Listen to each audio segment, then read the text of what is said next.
सोने में पिछले कुछ महीनों में जबरदस्त उछाल दिखा। देखते ही देखते सोना करीब 73,000 प्रति 10 ग्राम के लेवल पर चला गया। हालांकि बीते 3 से 4 दिनों में इसकी कीमतों में थोड़ी नरमी आई है, लेकिन अभी इसके प्राइस 71,000 के करीब बने हुए हैं। शुरुआत में लोगों को गोल्ड प्राइस में रैली की वजह समझ नहीं आई, लेकिन इसके पीछे कई फैक्टर्स हैं जो काम कर रहे हैं। ग्लोबल लेवल पर बिगड़ते माहौल ने इसको हवा दी, तो वहीं मिडिल ईस्ट और यूक्रेन में संघर्ष भी एक वजह रहा। इसी बीच एक और कारण सामने आया है जिसकी पिछले कुछ दिनों से खूब चर्चा हो रही है। ये वजह है टीना। लेकिन सवाल है कि आखिर टीना कौन है और किस तरह से लोग टीना के चलते धड़ाधड़ गोल्ड खरीद रहे हैं। नमस्कार, मैं हूं डॉक्टर तन्वी सिन्हा और आप देख रहे हैं बिज तक। सबसे पहले तो आपको ये जानना जरूरी है कि भारत में लोगों पर टीना का कोई खास असर नहीं है, लेकिन हमारे पड़ोसी देश चीन के लोगों के दिलो दिमाग पर टीना का बेहद प्रभाव देखने को मिला है। कुछ दिन पहले रिपोर्ट आई कि 2023 में चीन सोने का सबसे बड़ा कंज्यूमर बन गया है। चीन के लोगों ने कुल 630 टन सोना खरीदा, जबकि भारतीयों ने 562.3 टन। दरअसल टीना का मतलब है there is no alternative. TINA factor यानी भविष्य की संभावित अनिश्चितताओं के डर से लोग निवेश के सबसे सुरक्षित इंस्ट्रूमेंट यानी कि सोने में निवेश करना बेहतर समझ रहे हैं। लोगों को लग रहा है कि दूसरा कोई विकल्प है ही नहीं, देयर इज नो ऑल्टरनेटिव।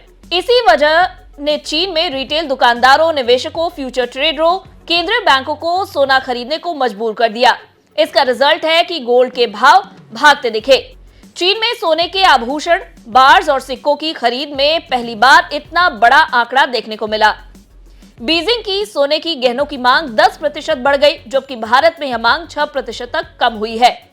चीन में बार और कॉइन में निवेश की बात करें तो यह 28% तक बढ़ी है। ब्लूमबर्ग की एक रिपोर्ट में हांगकांग के प्रीशियस मेटल्स इनसाइट लिमिटेड के मैनेजिंग डायरेक्टर फिलिप लैपविज के हवाले से एक अहम बात छपी है। उन्होंने हिंट दिया है कि आने वाले कुछ समय में ये भाव और भी बढ़ सकते हैं। उन्होंने कहा कि मांग और बढ़ने के आसार नजर आते हैं।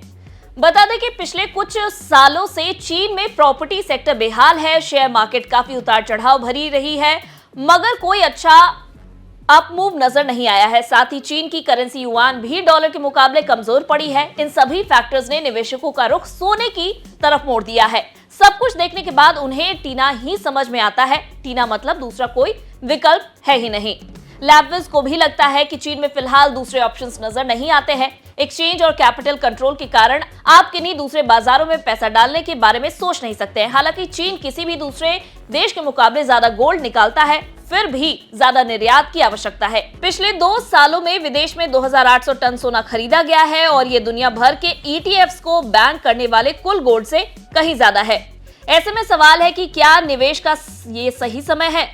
तो बिजनेस टुडे में mywealthgrow.com के को-फाउंडर हर्षद के हवाले से बताया गया है कि निवेशक आमतौर पर पीली धातु को खरीदने में रुचि लेते हैं, लेकिन लालच में खरीदना वह परिणाम नहीं दे सकता जो आप चाहते हैं, क्योंकि गोल्ड का भाव आमतौर पर काफी समय तक स्थिर रहता है। उन्होंने सोने के आभूषणों में पैसा डालने की बजाय इसे पोर्टफोलियो में रखने की सलाह दी है। तो टीना के इस फैक्टर पर आपकी क्या है राय? हमें कमेंट कर जरूर बताएं। क्या आपको लगता है कि वाकई सोने के दाम में टीना फैक्टर का योगदान रहा है?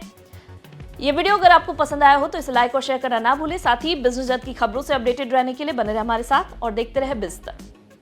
बिज तक आपके लिए लाया है प्रीमियम मेंबरशिप प्रोग्राम, जहां आपको मिलेंगे कई सारे फायदे, जिनमें मार्केट न्यूज़लेटर, लाइव चैट पर आपके सवालों के सबसे पहले जवाब, मार्केट आउटलुक, वीकेंड पर मार्केट स्कैन, एंकर्स के साथ चैट और भी बहुत कुछ। इस प्रीमियम सब्सक्रिप्शन में 3 तरह के प्लान्स हैं, सिल्वर, गोल्ड और प्लैटिनम, जिनकी शुरुआत मात्र 159 रुपए महीने से होती है।